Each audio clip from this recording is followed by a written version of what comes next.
అక్షరాస్యత సిఎఫ్ఎల్ కేంద్రం ద్వారా మన గ్రామానికి రావడం జరిగింది.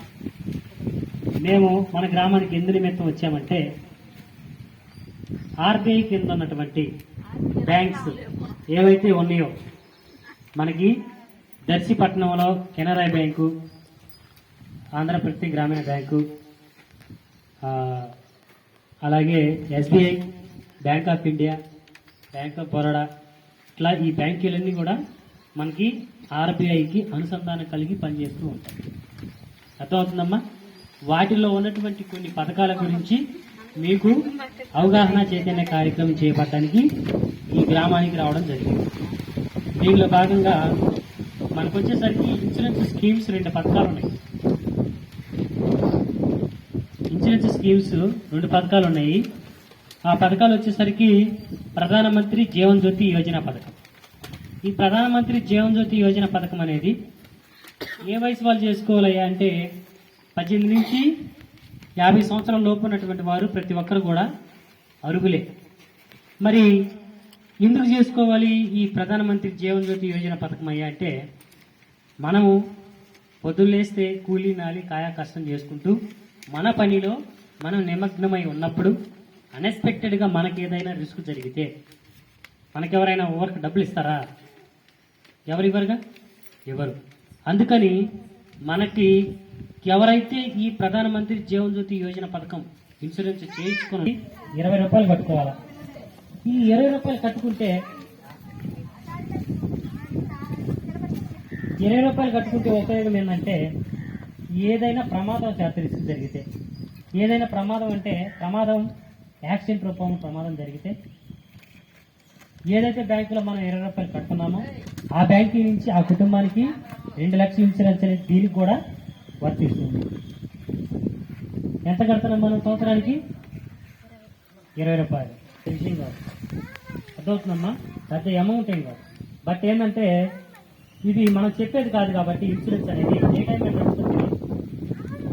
ఈ కుటుంబంలో ఉన్నటువంటి ఒక యజమాని వాళ్ళు పనిచేస్తేనే పట్టకూడైనప్పుడు యజమానికి అన్ఎక్స్పెక్టెడ్గా జరిగితే ఆ ఇంట్లో ఉన్నటువంటి పిల్లలు కానీ ఇంకే ఎవరొకరు ఉంటారు కదా, వాళ్ళ పరిస్థితి ఏంటి?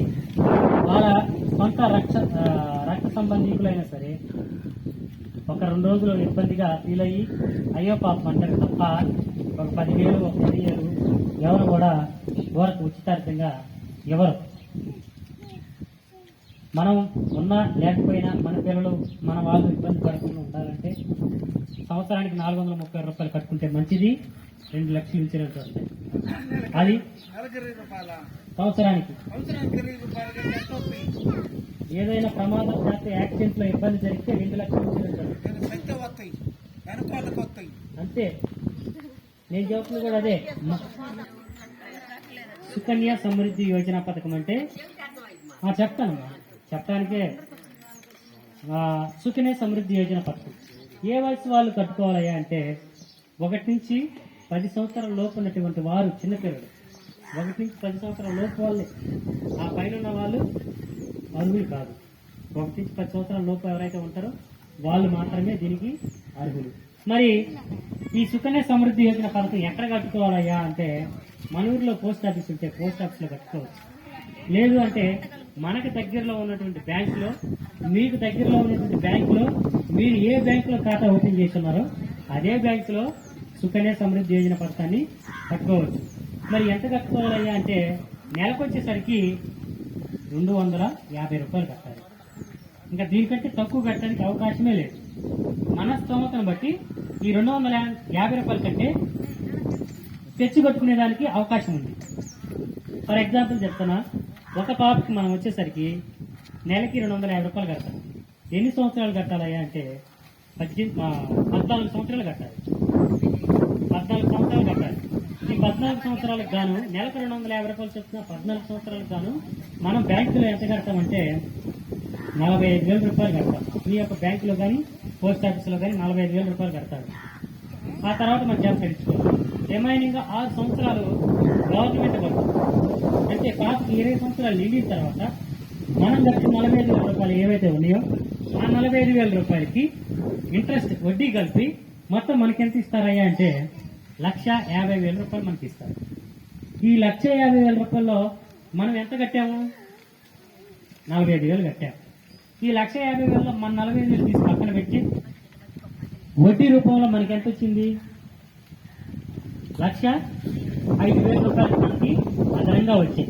ఇది నెలకి ఎంత కడితే నెలకు 250 రూపాయలు కడితే, అదే మన స్తోమతను బట్టి నెలకి 250 రూపాయలు కాకుండా 500 కట్టామనుకో 3 లక్షలు మనకు వస్తాయి. 90,000 మనం కట్టాలి. 45 డబల్ అవుతుంది. 45,000 డబల్ అయితే 90,000 అవుతుంది. మనకు వచ్చేది 3 లక్షలు. 3 లక్షల్లో 90,000 కలిసి 2,10,000 రూపాయలు అక్షరాల మనకు వడ్డీ రూపంలో అదనంగా వస్తుంది. ఇట్లా ఎంత కట్టుకుంటే పోతే మనకు అంత వడ్డీ అదనంగా వస్తుంది. ఇది ఆడపిల్లలకు సంబంధించిన పథకం సుకన్య సమృద్ధి యోజన పథకం.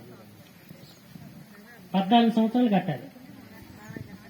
1 నుంచి 10 సంవత్సరాల లోపున్న వాళ్ళే, 11, 12 సంవత్సరాలు ఉంటే వాళ్ళు అర్హులు కాదు, చిన్నపిల్లలకు. ఇది అర్థమైందమ్మా? ఇది సుకన్య సమృద్ధి యోజన పథకం అంటే. ఇదే కాకుండా మనకు వచ్చేసరికి అటల్ పెన్షన్ యోజన పథకం ఉంది. అటల్ పెన్షన్ యోజన పథకం అంటే ఎందుకు కట్టుకోవాలి అంటే మనము జీవనోపాధి గడవడానికి కట్టుకోవాలి.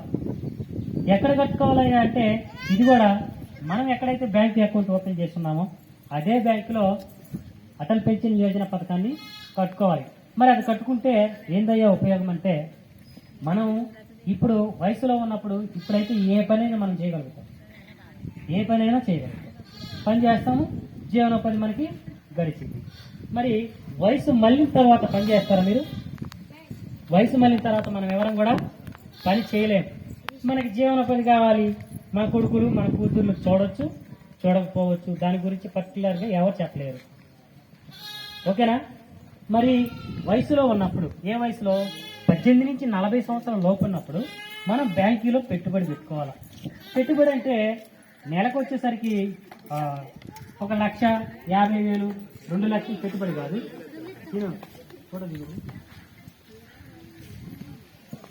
డబ్బులు దాచుకోవాలి.